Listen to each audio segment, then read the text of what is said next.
เพื่อนๆสงสัยไหมครับว่าใต้ดินมีอะไรมาฟังตรงนี้เรามีคำตอบให้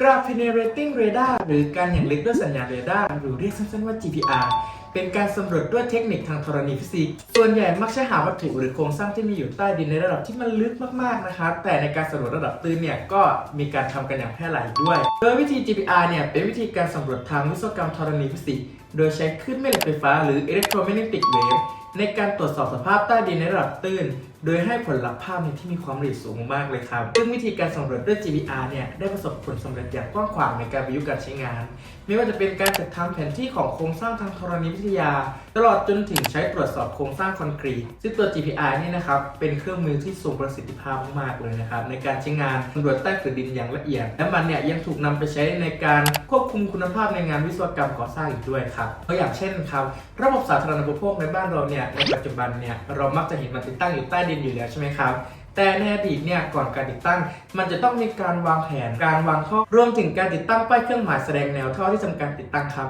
แต่เมื่อเวลามันผ่านไปเนี่ยครับก็จะเกิดการซ่อมแซมการขยายการสร้างถนนใหม่ในบริเวณนั้นๆทำให้ข้อมูลที่มีอยู่เนี่ยมันไม่เป็นปัจจุบันครับมันเลยส่งผลต่อการที่จะขุดหรือว่าการซ่อมแซมนะครับซึ่งเราจำเป็นต้องมีการขอข้อมูลหรือว่าการยืนยันแนวท่อนะครับจากหน่วยงานที่เกี่ยวข้องเพื่อป้องกันการเสียหายที่เกิดจากการซ่อมแซมนะครับไม่ว่าจะเป็นทั้งการขุดการตอกเสาเข็มซึ่งถ้าเราไม่ทราบตำแหน่งดังกล่าวเนี่ยก็อาจจะพลาดนะครับบอกเลยว่ามันมีมูลค่าความเสียหายเนี่ยสูงมากเลยครับดังนั้นเราจึงต้องใช้ระบบการสำรวจ GPR เนี่ยนะครับมาช่วยในการระบุตำแหน่งและยืนยันแนวของการวางระบบสาธารณูปโภคใต้ดินครับซึ่งวิธีนี้เนี่ยมันมีความสำคัญอย่างมากเลยครับโดยเครื่อง GPR เนี่ยจะสามารถทำการค้นหาวัตถุใต้ผิวดินได้ทั้งแบบโลหะและก็ไม่ใช่โลหะครับเช่นคอนกรีตท่อเหล็กหรือวัตถุโบราณครับซึ่งมันเนี่ยเป็นวิธีการสำรวจหาโครงสร้างทางธรณีวิทยาของวัตถุใต้ดินหรือโครงสร้างภายในทางวิศวกรรมโยธานะฮะที่เขานิยมนำไปใช้กันเนี่ยอีกทั้งเนี่ยมันยังเป็นการทดสอบแบบไม่ทำลายพื้นผิวอีกด้วยนะครับก็คือมันแทบจะไม่ส่งผลต่อพื้นดินตรงบริเวณนั้นๆเลยนะครับทางนี้เนี่ยมันยังช่วยลดเวลาแล้วก็ยังมีราคาที่ไม่แพงอีกด้วยนะครับเมื่อเทียบกับวิธีทางธรณีวิทยาฟิสิกส์อื่นๆครับข้อดีของการสำรวจด้วยเครื่อง GPR เนี่ยนะครับก็คืออย่างแรกเลยมันเนี่ยครอบคลุมพื้นที่การสำรวจได้อย่างกว้างขวางนะครับโดยเราเนี่ยใช้ GPR แบบลากหรือว่าแบบที่เราเข็นก็ได้นะครับมันจะทำให้การสำรวจเนี่ยได้อย่างกว้างขวางเลยครับแล้วทำให้การสำรวจเนี่ยเก็บข้อมูลได้อย่างรวดเร็วอีกด้วยนะครับซึ่งในการสำรวจแต่ละครั้งเนี่ยมันก็จะให้ความละเอียดที่สูงขึ้นมากอีกด้วยครับและในการสำรวจแต่ละครั้งนะครับเราก็สามารถกำหนดความลึกของการสำรวจได้นะครับอย่างเช่นเราไปเจอวัตถุก้อนหนึ่งแล้วเราแบบสงสัยว่ามันจะอยู่ที่ความลึก 2.5 เมตรหรือเปล่านะครับเราก็สามารถระบุความลึกนะครับในตัวเครื่องได้เลยว่าเราต้องการให้ตัว GPR เนี่ยสำรวจไปที่ความลึก 2.5 เมตรครับในขณะที่เราทำการสำรวจเนี่ยมันก็แสดงผลกราฟิกขึ้นมาให้เราดูด้วยเลยนะครับทำให้การตีความหมายเนี่ยตีความหมายได้อย่างง่ายดายมากเลยครับเมื่อมีข้อดีแล้วก็มีข้อจำกัดครับเนื่องด้วยจากการสำรวจด้วยเครื่อง GPR เนี่ยการเก็บข้อมูลเนี่ยอาจจะล่าช้านะครับในพื้นที่ที่มีลักษณะภูมิประเทศค่อนข้างลำบากแล้วความลึกของการสำรวจเนี่ยก็ถูกจำกัดด้วยนะครับในวัสดุที่มีการนำไฟฟ้าที่สูงนะครับเช่นดินเหนียวในการสำรวจ GPR เนี่ยก็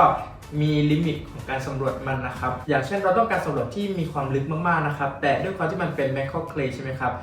การลดทอนสัญญาณเนี่ยก็จะถูกตัดลงนะครับทำให้เราเนี่ยไม่สามารถสำรวจได้ในพื้นที่ที่มีความลึกมากได้ครับแล้วการสำรวจด้วย GPR เนี่ยไม่เหมาะเลยนะครับสำหรับพื้นที่ที่มีแนวสายไฟใต้ดินและก็ในวันที่มีฝนฟ้าคะนองเนี่ยก็ไม่เหมาะเช่นกันครับเพราะว่าตัว GPR เนี่ยเป็นตัวที่กลัวน้ำแล้วก็กลัวความชื้นมากๆเลยครับทุกคนยิ่งพื้นที่ไหนนะครับที่มีความชื้นเยอะนะครับทำให้สัญญาณ GPR เนี่ยลงได้น้อยมากเลยนะครับแต่ถ้าพื้นที่ตรงไหนเนี่ยที่มีความแห้งนะครับสัญญาณ GPR เนี่ยจะชอบมากๆเลยครับมันก็จะทำให้สัญญาณเนี่ยลงไปได้เยอะมากๆเลยครับทำให้ผลสำรวจเนี่ยมีความลึกดังที่เราต้องการเลยครับการสำรวจด้วย GPR เนี่ยไม่แนะนำอย่างยิ่งเลยนะครับในการสำรวจใกล้เสาส่งสัญญาณหรือว่าเสาไฟฟ้าแรงสูงนะครับเพราะว่า